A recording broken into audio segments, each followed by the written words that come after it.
ஆண்டவரே, நீர் இந்த புதிய ஆண்டில் எங்களுக்கு கொடுக்கப்பட்ட இந்த வாக்கை நாங்கள் எண்ணுகிறோம். வாக்கு தத்துவங்கள் எல்லாம் மாறாதவர்களாக இருக்கிறதையா ஆண்டவரே, இந்த வாக்கு தத்துவங்கள் எங்கள் வாழ்க்கையை நாங்கள் அனுபவிக்க கர்த்தர் உதவி செய்கிறேன். நேற்றின் பிடங்களை முதலிட்டு வசனப்படுத்திட்டு சுயங்களில் சாம்பலாய் மாறட்டும். தேவ ஆவியானவர் அடியை கூடி மறைத்து நெருங்கி கொள்கிறார் என்று பேச இயேசுவின் நல்ல நாமத்தில் பிதாவே, ஆமென். அல்லேலூயா. எல்லாரும் பாடுறாங்க. எல்லாரும் சேர்ந்து ஒரு பாட போகிறோம். எல்லாரும் பாட்டு பாட பிடிக்குமா முடியாதா? ஒரு சண்டே கிளாஸ் பாட்டு பார்த்தா சின்ன 2 வரைக்கும் தான் எங்களுக்கு எல்லாரும் கற்றுக் கொடுக்க போகிறேன். அல்லேலூயா. எல்லாமே தமிழ் இங்கிலீஷ் கலந்து எழுதலாம். கொஞ்சம் தமிழ் இங்கிலீஷாக கலந்து சண்டே கிளாஸ்க்கு ஏற்ற மாதிரியான சில வரிகள் எழுதி எங்கள் பாடல நினைக்கிறேன். New new new new new new new new எல்லாமே நியூ நியூ. ஓகேவா? முதல்ல நான் பாடுகிறேன். கேட்கறீங்களா? 2வது, கிறிஸ்துவுக்குள் நான் நியூ மேன். புரியுதா? கிறிஸ்துவுக்குள் நான் நியூ மேன். ஓல்டு எல்லாம் ஓடிச்சு போச்சு. ஓகேவா? இந்த புதிய ஆண்டுக்குள்ளே வந்திருக்க நமக்கு நம்மளாம் புதிய மனுஷனை மாற போகிறோம். நமக்குள்ள இருக்கிற மனுஷெல்லாம் ஓடி போகுது. ஹல்லேலூயா. ஜீசஸ் வரப்பாரு. New new new new new new new new எல்லாமே நியூ நியூ நியூ. தெரியுமா? New new new new new new new new எல்லாமே நியூ நியூ நியூ. ஓகேவா? அசிங்கமாப்பா. New new new new new new new எல்லாமே new new new new new new new new எல்லாமே new new new. கிறிஸ்துவுக்குள் நான் new man. Old எல்லாம் ஒழிஞ்சு போச்சு. கிறிஸ்துவுக்குள் நான் நியூ மேன். ஓல்டு எல்லாம் ஒழிஞ்சு போச்சு. நியூ நியூ நியூ நியூ எல்லாமே new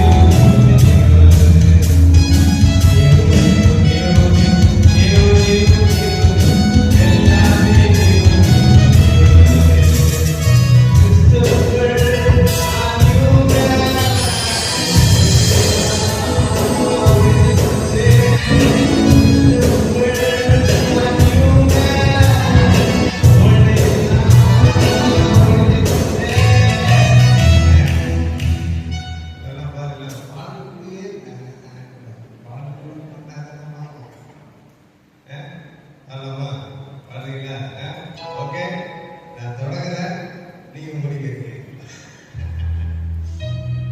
new new new new new new new எல்லாமே new new new new new new new new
கிறிஸ்துவுக்குள்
இன்றைக்கு தேவ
அதுக்குள்ள என்ன இல்ல, ஒண்ணுமே இல்லை. ஏன் நிலவுக்கு வெளிச்சம் வருது? சூரிய பிரகாசம் நிலவில் மேல் படுகிறபடினாலே நிலவிலே அழகா காட்சி அளிக்கிறது. அல்லேலூயா. புரியுதுங்களா? சூரியனாகிய கர்த்தர் நிலவாகிய நம் மேல் வீசுகிறபடினாலே நாம் எல்லாம் அழகா இருக்கிறோம். அல்லேலூயா. எல்லாம் கரங்களை தட்டி சந்தோஷமா அந்த சிரிச்ச முகத்துல தான் சொல்லுகிறேன், நீங்க எல்லாம் ரொம்ப அழகா இருக்கிறீங்க. ஆமென். எங்கே தேவனுடைய சந்ததியிலே இருக்கிறது அந்த பிரகாசம். அவர் சூரியனாய் பிரகாசிக்கிறார், நாம் நிலவாய் அழகாய் இருக்கிறோம். ஆமென். பாருங்க, ஒன்றும் இல்லை. இன்னைக்கு நேற்று நம்ம மாமன சர்ச்சில் ஒரு உபவாசம் பண்ண நடந்துச்சு. சரி, நானும் போய் கலந்துட்டேன். ஒரு பொண்ணு ரொம்ப சின்ன, நம்ம இவ்வளோ மாறி இருப்போம் சின்ன வயசுல.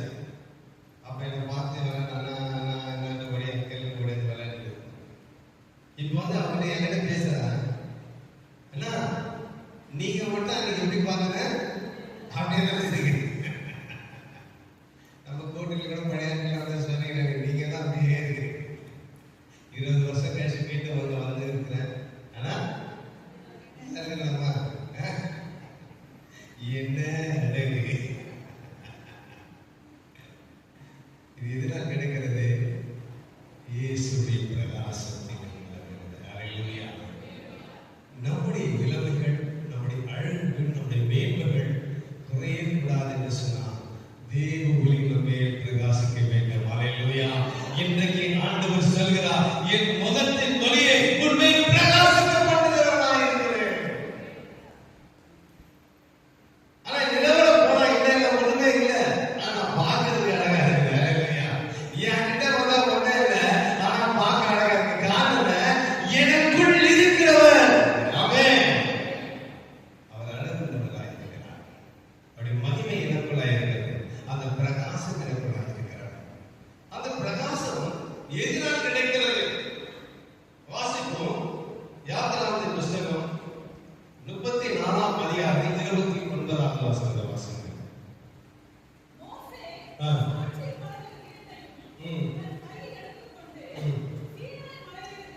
சீனாய் மலையிலிருந்து இறங்கும்போது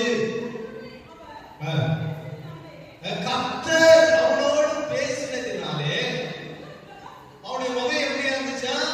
பிரகாசமா இருந்தது. அல்லேலூயா. சத்தமா சொல்லுங்களேன். மோசே முகம் எதனால பிரகாசமா இருந்தது? கர்த்தர்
இந்த வசனம் என்னோடு கூட பேசினதையா, இந்த வசனம் என்னை தொட்டதையா, இந்த வசனம் என் மனதை மாற்றினது என்று சொல்லி ஆண்டவர் சொல்லி இருக்கிறாரா? படிக்கிறத மறந்துடும், முட்டி போட்டு அடுத்து வந்துடுது. அப்புறம் எங்க ஆண்டவரோடு கூட பேசுது? வெளியே வந்தாங்க, என்ன பண்ணிட்டு வரக்கா, ஜாபம் பண்ணிட்டு, நீ ஜாபம் பண்ணிட்டு வர மாதிரி இல்லை, தூங்கிட்டு வர மாதிரி அப்படிப்பாங்க. மோசம் அப்படி இருந்துச்சா? 40 நாள், ஒரு நாள் 2 நாள் இல்லை, அதை இரவும் பகலும் 40 நாள் ஆண்டவரோடு பேசணும். நாம ஆண்டவரோடு பேசுறது தான் கஷ்டம். ஆனா மத்த கதையெல்லாம் பேசுறதுக்கு எவ்வளவு நேரம் பரவாயில்ல தெரியாது. ஒரு கதையை நம்ம பக்கத்தில் இருக்காரமா சொல்லிட்டே இருக்கிற விஷயம், அவங்க வீட்டுக்காரங்க அந்த கதைய பாதியில விட்டு சொல்லிட்டே இருந்துச்சு. இதானே தெரியலையே, ஐயோ எப்போ வீட்டுக்காரங்க போவாங்க, அந்த மிச்ச விஷயத்தை நம்ம கேட்கணும். அது துடிதுடி போயிருக்கு. ஆனா பிரசங்கம் பண்ணிட்டு இருந்த பாதியிலே போயிருக்கு. அவரே எதுனா பேசிட்டு போட்டா, பைபிள் படிச்சுட்டு இருந்த யாரா கூட மூடி வச்சுட்டு பாதியில போறது, ஜபம் பண்ணிட்டு இருந்தா பாதியில போறது.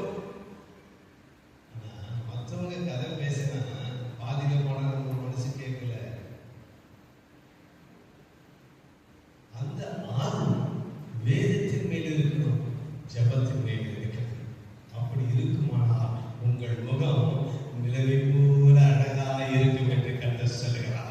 அவர் தம்முடைய நீதி சூரியனை உன்மேல் உதிக்க பண்ணுகிறவராக இருக்கிறார். இங்க பாருங்க, நேரா சூரியனுக்கு யாரும் போக முடியுமா? ஆனா நிலவிட்ட போயிடும். சூரியன் கிட்ட என்ன பண்ண முடியாது, போக முடியாது. ஆனால் அந்த சூரியனிலே இயற்கையான ஒளி இருக்கிறது, ஆனா நிலவிலே செயற்கையான ஒளி இருக்கிறது. ஆனால் இது பிரகாசிக்கிறது, அழகாக இருக்கிறது. ஆனால் இதை நெருங்கலாம், அதை நெருங்க முடியாது. அதை நெருங்கக்கூடிய அந்த மக்கள் அந்த நெருங்கணும்னு சொல்ல என்ன பண்ணலாம், பசங்க வந்து நிலவுகிட்ட தான் வராங்க. அப்படின்னு யாரு? நம்ம கிட்ட தான் வராங்க. அந்த சூரியனை நிலவு மூலியமா தான் அறிந்து கொள்ளுகிறார்கள். அப்போ நம்ம இந்த உலகம் எப்படியா பார்க்கிறது? இயேசுவை போல பார்க்கிறது. இயேசு ஒரு இடத்துல ஆச்சு கோபப்பட்டாரா, சண்டை போட்டாரா, திட்டாரா, சாப்பிட்டாரா? இல்லையே. அதை அனைத்தையே நம்ம செஞ்சுட்டு இருக்கிறோம். அப்போ முகம் எப்படிப்பட்டதா இருக்கிறது என்பதை நாம் சிந்தித்து பார்க்க வேண்டும். ஆண்டவர் இன்றைக்கு நமக்கு கொடுக்கிற வாக்கு, முகத்தை நான் பிரகாசிக்க பண்ணுகிறவராக இருக்கிறேன். அவர் என்ன பண்ணுறார்? தம்முடைய முகத்தை, வேற இல்ல, அவர் சொந்த முகத்தையே மகிமையை நம்ம வீச செய்கிறவராக இருக்கிறார். மோசேக்கு போனால் சீனாய் மலைக்கு போனோம். இப்ப நம்ம முகம் பிரகாசிக்கணும்னு சொன்னா நம்ம எங்க வந்திருக்கிறோம்? ஆண்டவர் கூடி இருக்கிற இந்த இடத்துல வந்திருக்கிறோம். இந்த புதிய ஆண்டிலிருந்து நம்ம ஒரு தீர்மானத்தை எடுத்துக்கிறோம். என்ன எடுக்கணும்? ஒரு ஞாயிற்றுக்கிழமை தவறாம ஆலயத்துக்கு வரணும். இரண்டாவது, சரியான நேரத்துக்கு வரணும். அதுதான் முக்கியமானது. அதுக்கப்புறம் ஆசீர்வாதம் பூர்ணபதி ஆசீர்வாதத்தை வாங்கிட்டு போகணும்.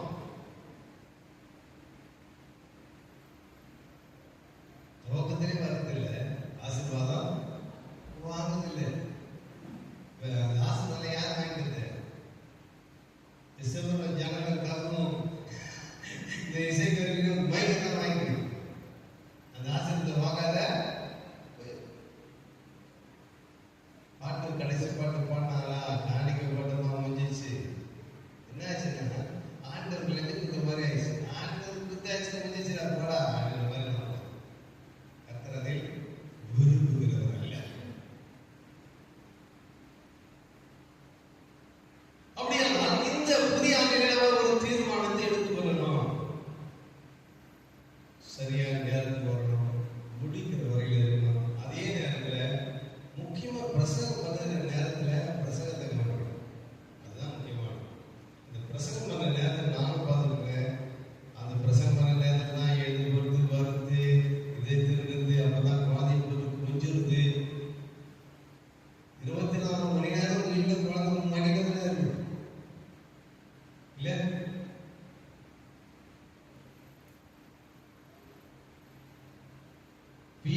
வித்தியாசமான குழந்தைய நம்ம பார்க்கிறோம்.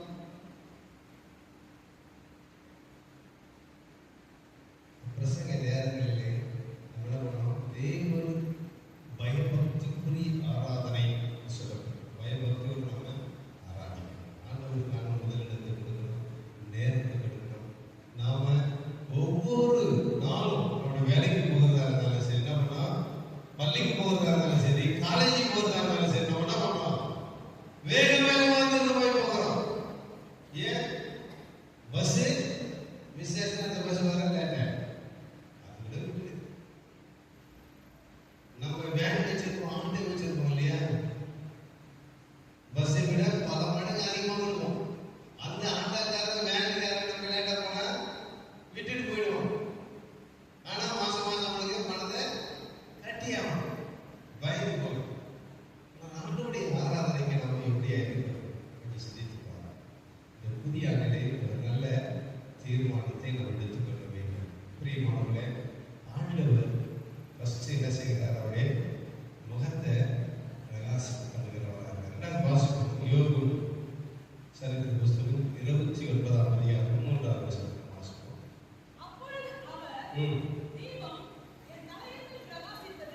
அவருடைய ஜீவம் என் தலையின் மேல் பிரகாசித்தது.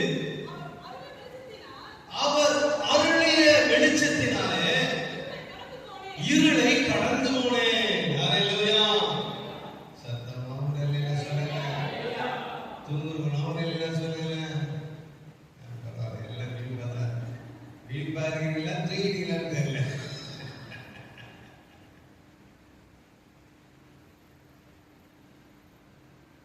அவர் தீபம் எங்க இருக்குது? தலையின் மேல இருக்குது. அவருடைய வெளிச்சத்தில் நான் என்ன பண்ண இல்லை, கடந்து போனேன். கடந்த மாதம் பார்த்தல, இருளில் இருக்கிற ஜனங்கள் பெரிய வெளிச்சத்தை கண்டார்கள். எங்க? மரணையில் அவர் விட்டு அகன்று போனது. அப்ப அந்த மரணமை என்னை விட்டு நீங்கிறது, அந்த பாவைகள் என்னை விட்டு நீங்கிறது. காரணம் என்ன? அவர் தீமையை தலையில ஏற்றிக்கிட்டே இருக்கியா? அல்லேலூயா. முதலாவது முகத்துல பிரகாசமாக மாறிச்சு, என் தலைக்கு மேல பத்தி விடுமா இருக்குது. பாருங்க, இந்த வசனம் எழுதப்பட்டதுன்னா பல ஆயிரம் ஆண்டுகளுக்கு முன்னாடி எழுதப்பட்ட ஒரு வசனம். சும்மா ஒரு இமேஜிங்ல சொல்றேன் அந்த கதையை. அந்த நாள்ல என்ன வச்சிருப்பாங்க? வீட்டுல போனா ராந்தல் சொல்லுவாங்க இல்லையா? ராந்தல் இருப்பாங்க இல்லையா? அந்த கட்டையை கொளுத்தி நெருப்பு இருக்கிறது தான் ராந்தல் சொல்லுவாங்க. அதுக்கப்புறம் தான் விளக்கு அப்படி கொஞ்சம் கொஞ்சமா படிப்படியா மாறுது. ஆனா இன்றைக்கு போறாங்க டேஷ் லைட் இல்ல, மொபைல் அதுக்கப்புறம் டேஷ் லைட். குகைக்குள்ள வேலை செய்யணும்னா எதை எடுத்துப்போம்? எங்க வச்சுக்கிறான்? தலையில வச்சுக்கிறான். அப்ப தலையில இருக்கிற வெளிச்சம் தான் அவன் இருளுக்குள்ள போகிறதுக்கு என்ன காட்டுது? வழியை காட்டுது. அல்லேலூயா. இன்றைக்கு அன்னைக்கு சொன்னது இன்னைக்கு மனுஷன் அதை நிறைவேற்றலாம் பாருங்க. மாம்சத்தின்படி சிந்தித்து பாருங்க. அப்போ ஒரு இருளை கடந்து போனதுன்னா தலைக்கு நேர வெளிச்சத்தை தான் ஒரு இருளை நம்ம கடக்க முடியும். ஆண்டவர் சொல்றார், உன் தலைக்கு நான் தீபமாக இருப்பேன், அதனாலே நீ இருளை கடந்து போவாய். அல்லேலூயா. சத்தமா சொல்லுங்க. அல்லேலூயா. இருளை கடந்து போகத்தக்கதாக அவருடைய வெளிச்சம், அவருடைய ஜீவன் தலைமையில் இருக்கிறது.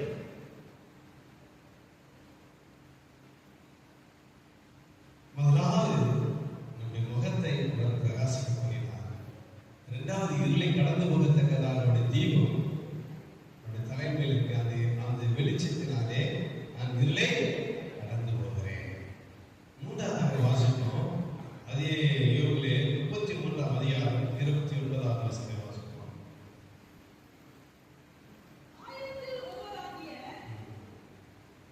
33:29.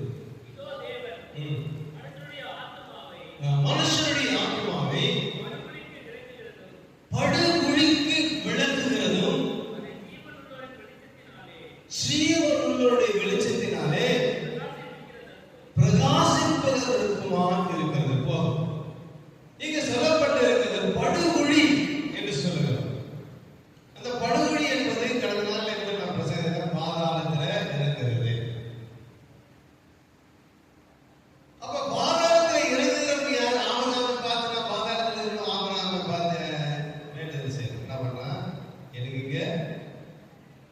சுவிசேஷம் இல்லாதனால நான் இங்க வந்து மாண்டு போயிட்டாங்க வரேன். என் சொன்னதெல்லாம் மேலே கேட்றாங்க. அவனை போய் சொல்லு இந்த படுகொலை. அப்ப ஆபிரகாம் வழியில இருக்கிறவங்க யாரு? ஜீவனுடைய வெளிச்சம், வெளிச்சத்துல இருக்கிறவங்க. அப்போ நான் ஆண்டவனுடைய தலையின் தீபமா இருக்கிறபடினால அந்த இருளை கடந்து போகணும். அந்த இருள் எதை நான் முன்னாடி சொன்னது போல பாதாளத்துக்குள்ள போகும்போது அந்த வெளிச்சம் எப்படி நமக்கு அந்த இருளை நீக்குகிறதோ, அந்த தேவ மகிமை பாதாளத்துக்குள்ள இருக்கிற இருளை நீக்கி நம்மை ஜீவனுள்ள தேசத்திலே பிரவேசிக்கத்தக்கதாக நம்மை தகுதிப்படுத்துகிறதா இருக்கிறது. ஹல்லேலூயா. அநேகர் வாழ்ந்து போகிறார்கள், மரித்து பாதாளத்துக்குள்ள இறங்கி கொண்டு இருக்கிறார்கள். ஆனால் கர்த்தரை நம்பி விசுவாசிக்கிறதோ ஜீவனுள்ள வெளிச்சத்திலே நடக்கலாம். ஹல்லேலூயா. ஆக என்ன? உயிருள்ளவர் வாழ்கிற இடம் என்று சொல்லப்பட்டிருக்கிறது. அப்ப ஜீவனுள்ளவர் இருக்கிற இடத்துல தான் வெளிச்சம் இருக்குது. அந்த வெளிச்சமானது ஆண்டவர் சொல்றார், நானே மெய்யான ஒளியாக இருக்கிறேன். அவ்விடத்தில் எவ்வளவு பேரும் இருள் இல்லை. அப்போ கர்த்தர் தன்னுடைய முகத்தை பிரகாசிக்க பண்ணுகிறவராய் இருக்கிறார். இருளில் விளக்கத்தக்கதான வெளிச்சமாய் கர்த்தர் நம்மை மாற்றுகிறவராய் இருக்கிறார். மூன்றாவதாக பார்க்கிறோம், படுகுழியிலிருந்து நம்மை தூக்கி வெளிச்சத்திலே நம்மை நிறுத்துகிறவராய் இருக்கிறார். ஹல்லேலூயா. இந்த ஆண்டிலே கர்த்தர் நமக்கு செய்ய போகிற காரியங்கள் முகங்கள் எல்லாம் பிரகாசமாக மாறும். நிலவு போல நிலவு எவ்வளவு அழகாய் இருக்கிறதோ அதுபோல நம்முடைய முகங்கள்லாம் அழகாய் இருக்க போகுது. ஹல்லேலூயா. நம்முடைய முகங்கள் எல்லாம் பிரகாசமாக இருக்கும். அந்த இருள் வந்துச்சுன்னா ஆண்டோடைய தீபம் எப்பொழுதும் அணையவே அணையாது. அதனால நம்ம என்ன பண்ணலாம்? இருளை கடந்து இந்த பிரகாசத்தை நடக்கிறதா இருக்கிறோம். இந்த பிரகாசம் படுகொலியிலிருந்து நம்மை தூக்கி எடுத்து ஜீவனுள்ளவர் வாழ்கிற அந்த வழியிலே நம்மை நடத்தக்கூடியதாக இருக்கிறது. மாத்திரம் கடைசியாக நம்ம வாசிக்கிறோம். ஏசாயா 60ஆம் அதிகாரம் 19ஆம் வசனத்தை வாசிங்க.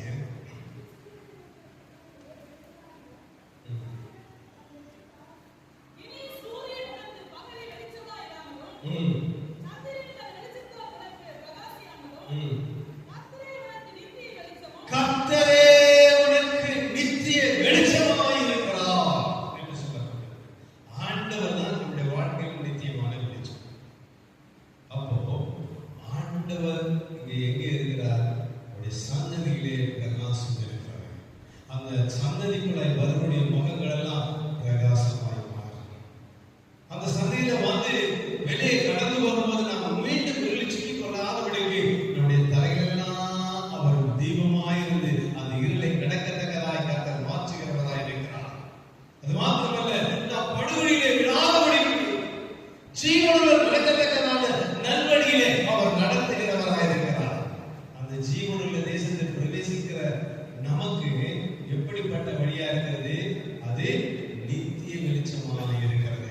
அந்த விளக்கு ஒரு நாளும் அணையாது. ஹல்லேலூயா. சத்தமா சொல்லுமா? எல்லாரும் மொத்தமா சொல்லுமா?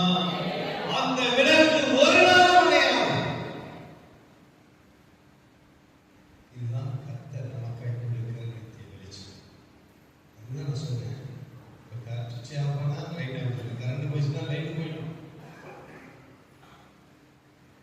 விளக்கு கொளுத்தினா என்னன்னா விளக்கு அணைஞ்சு போகும். அணையாத விளக்கு ஒழுங்குது. என்ன விளக்கு அது? சூரியனை யாரால என்ன பண்ண முடியாது? அணைக்கவே முடியாது. ஆமென். அது எரிஞ்சுக்கிட்டே தான். நம்ம பூமி சுத்தத்தினால நமக்கு மாற்றிடுது. ஆனா அது ஒருவனாலும் அணைக்க முடியாது. உலகத்தாலே பார்க்க போறல 1000 கைகள் மறைத்தாலும் ஆதவனை மறைக்க முடியாது. எத்தனை கை வச்சாலும் சூரியன் என்ன பண்ண முடியாது? மறைக்க முடியாது.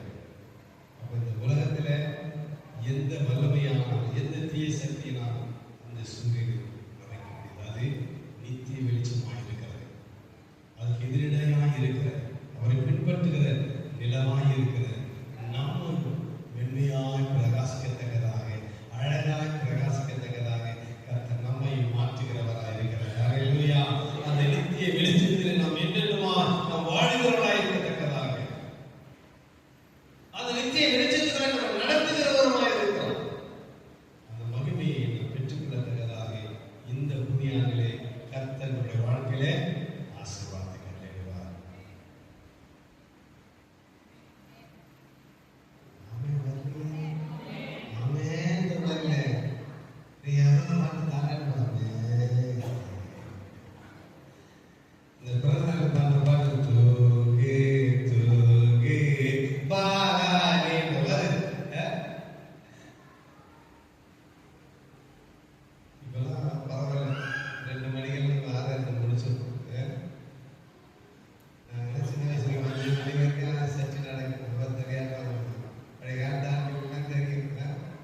இப்போ ஆனா எல்லாருக்கும் மொபைல் கொடுத்துருக்கீங்க உட்காந்து சொல்லுங்க.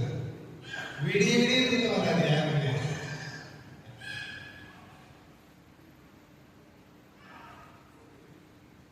ஆனா தேவ சந்தையில் காத்திருப்பது தூக்கம் வருது. மொபைல் இல்ல தூக்கம் வராது. அப்படிதானே? எல்லாம் சிறியர் முதல் பெரியர் வரை எல்லாரும் ஒரு வயசானவர் என்னையா தினம் தூக்கம் வரல, எப்படியா தூக்கம் வரும்? தூக்கம் வராதனால போனேன், தூக்கம் வராதனால போன் இல்ல, நீ போன் நோடுறதுனால உனக்கு தூக்கம் வரல. எதாவது ஒண்ணு தூக்கம் வரல, தூக்கம் வரல பார்த்துருந்தா அடுத்தது என்ன அப்படிதான் போகும். இந்த சீரியல் பார்க்கணும்னு சொன்னா போதும் டக்குனு முடிச்சிடும் இல்லையா? அடுத்தது என்ன நடக்கும் அப்படி துசிக்கிறது. அதுதான் புத்தகத்துக்கு முடிக்க நான் நினைக்கிறேன். அடுத்து தொடர்ந்து ரெண்டு பாட்டு இருக்குது. அடுத்த வாரத்துக்கு அடுத்து தொடர்ந்து நிறுத்த நான் நினைக்கிறேன். அப்பதான் அந்த ஐயா சொல்றாரு காரணம். ஆனா இதெல்லாம் கத்துக்க மாட்டேன். அவர் எதெல்லாம் செய்ய மாட்டேன். பிரியமானவர்களே, கர்த்தர் நம்ம முகத்தை பிரகாசிக்க பண்ணுகிறவராக இருக்கிறார். அவருடைய வெளிச்சத்திலே நாம் நடக்கிறோம். அவருடைய வெளிச்சத்திலே இல்லை கடந்து வந்தோம். அந்த வெளிச்சம் எப்படிப்பட்டதாக இருக்கிறது? நித்திய வெளிச்சமாக இருக்கிறது. அல்லேலூயா. பிரியமானவர்களே, நம்முடைய வாழ்க்கையிலே நம்முடைய முகங்கள் பிரகாசிக்கப்படவில்லை என்று சொன்னால் நாம் செய்ய வேண்டிய ஒரு சில காரியத்தை நான் சொல்லி வேகமாக முடிக்க நான் பிரயாசப்படுகிறேன். வேகமாக வாசிக்க முடிப்போம். வாசிப்போம். சங்கீதங்களின் புத்தகம் 4ஆம் அதிகாரம் 6ஆம் வசனத்தை நாம் வாசிப்போம். எங்களுக்கு நன்மை காண்பிப்பவன் யார் என்று சொல்லுகிறார்கள். கர்த்தாவே, உம்முடைய முகத்தின் ஒளியை எங்கள் மேல் பிரகாசிக்க பண்ணும் என்று சொல்லுகிறார். யாரு? சங்கீதக்காரன் ஜெபம் பண்றாங்க பாருங்க. அந்த ஜனங்கள்லாம் பார்த்தோம்னா உங்களுக்கு நன்மை செய்கிற யாருப்பான்னு கேட்கலாம். இன்னைக்கு நிறைய பேர் கிறிஸ்துவை பார்த்து கேட்கிற ஒரு கேள்விதான், நீ சர்ச்சைக்கு போனே என்னத்தை சம்பாதித்த? நீ சர்ச்சைக்கு போன என்னத்தை வாரிட்டு வந்த? இல்ல நம்ம கேட்கிறோம் இல்லையா? கேட்கிறவருடைய மகன்களெல்லாம் துக்கமா போயிடுச்சு. ஆனா அவன் என்ன சொல்றான் பாருங்க, ஆண்டவரே நீ என் முகத்தை பிரகாசிக்க பண்ண போற ஆண்டவரே. அல்லேலூயா. அவன் சொல்றவன் சொல்லிட்டே ஐயா, இந்த காலை வாங்கி அந்த காலை விட்டு போயிட்டே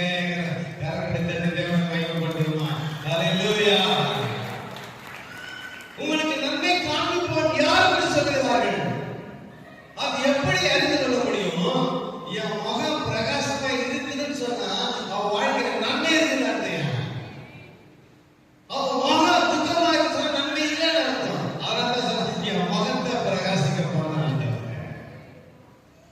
நம்முடைய முகம் பிரகாசமா இருந்துன்னு சொன்னா அவன் என்ன பார்த்து கேட்பான், அவனுக்கு நன்மை செய்யறது யாரும் கேட்க மாட்டான். ஏன்? இவன் நன்மையானது அனுபவிக்கிறதுனால முகம் பிரகாசமாகுது. அல்லேலூயா. இன்றைக்கு கர்த்தர் இந்த நாளில் இந்த ஆண்டு முழுவதும் கர்த்தருடைய முகத்தை பிரகாசமாய் வைக்கிறவராய் இருக்கிறார். அல்லேலூயா. இரண்டாவது வாசிப்போம். அதே சங்கீதம் 8ஆம் சங்கீதம் 3ஆம் வசனத்தை வாசிங்க. சீக்கிரம் வேகமாக வாசிப்போம்.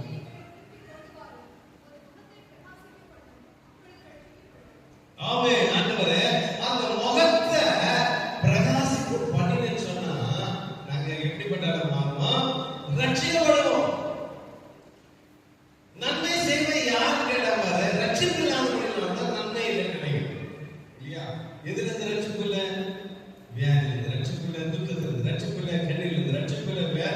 ரட்சிப்பு இந்த ரட்சிப்பு எனக்கு இல்லாதனாலதான் உனக்கு நன்மை செய்வேன் யாரும் கேட்கிறாங்க. இந்த ரட்சிப்பை தந்தினாலே என் மகன் எப்படியா மாறும்? பிரகாசமாய் மாறும். இனி ஒருவனும் உனக்கு நன்மை செய்வன் யாரும் கேட்க மாட்டான். ஆண்டவர் அந்த முகம் பிரகாசமா இருந்தாரு போறேன். நான் ரட்சிக்கப்பட்ட அனுபவத்துல கடந்து வந்திருக்கிறேன். அந்த ரட்சிப்பின் அனுபவத்தை பெற்ற எனக்குள்ள என்ன பண்ண பிசாசே தொடரும். அல்லேலூயா, சத்தமா சொல்லுங்களேன். முகம் பிரகாசம் வந்து பிசாசே நம்ம கிட்ட வரமாட்டான். அந்த ரட்சிப்பின் மகிமை நம்முடைய முகத்துக்குள்ள பிரகாசிக்கக்கூடியதாக இருக்கு. அடுத்த வாசிப்போம் 31:16 சங்கீதத்திலே.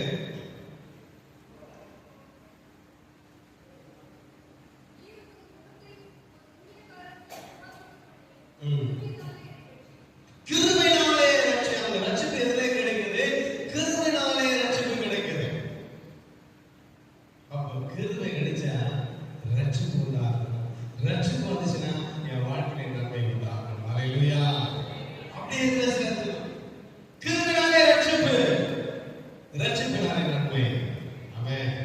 ஆண்டவரின் மேல் வைத்திருக்கிற கிருபை பெரியது. அந்த கிருபையினாலே நான் ரட்சிக்கப்பட்டிருக்கிறேன். நான் ரட்சிக்கப்பட்டபடியினாலே என் வாழ்க்கையில் நடக்கிற எல்லா சம்பவங்களும் நன்மையானதாக இருக்கிறது. அது மாத்திரமல்ல, அந்த ரட்சிப்பு அந்த கிருபை என்ன செய்கிறது? வாசிப்போம். சங்கீதம் 34:5 வாசிங்க. அவரை நோக்கி பார்த்து பிரகாசம் அடைந்தார்கள்.